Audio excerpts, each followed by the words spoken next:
Hi, I've come to ask the question of, is there an epidemic of burnout in the workplace? And what can we do about it? Anything that we have the kind of shared experience where there's a tension between what we really want and what we're actually experiencing, we might be able to answer with some curiosity and the capacity to learn through what's happening, because we can't just solve the problem by pressing a button or kind of knowing the answer. And this is one of those cases. Now, here are 5 things you might be able to do. First of all, start with a powerful framing of what you want to build. I'm always an advocate of looking to build something positive rather than aiming to avoid something negative.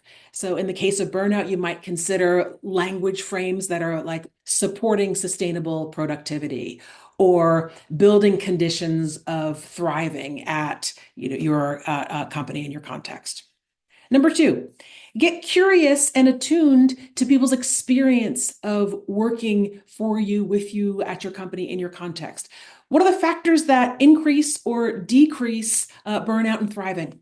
The first step might be to notice. You can ask a set of questions like, what does it look like to thrive in this company, in this context, in this environment? What factors really support thriving here?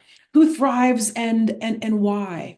And what factors interfere with thriving for whom? You might have different stories across different stakeholders based on power or role or hierarchy or business unit or demographics or other factors like group dynamics.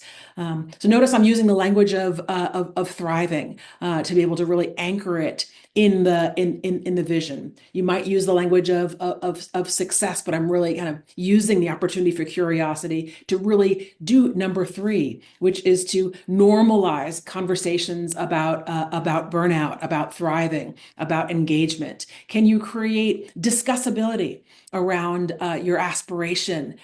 Is it okay for people to talk about this? Can you relay that? Can you make enough psychological safety, create enough psychological safety where people feel permission for candor, which is a definition of psychological safety. If we can talk about it, I have the sense that we might be able to have more choice.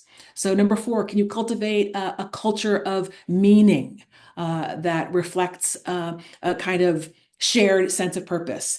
Part of burnout is that it's less about kind of just depletion, but it's depletion without an anchored why, without a shared sense of purpose. It's like we just kind of can't keep going on a treadmill without some reason, some rationale that makes sense and inspires the energy and effort to go the extra mile. And having used this word anchor, that can be number five. Notice what's working, anchor that. See if you can institutionalize and normalize the things that are working. This is an ongoing process, by the way. So think about this as a process rather than a problem to fix or solve that you then don't attend to.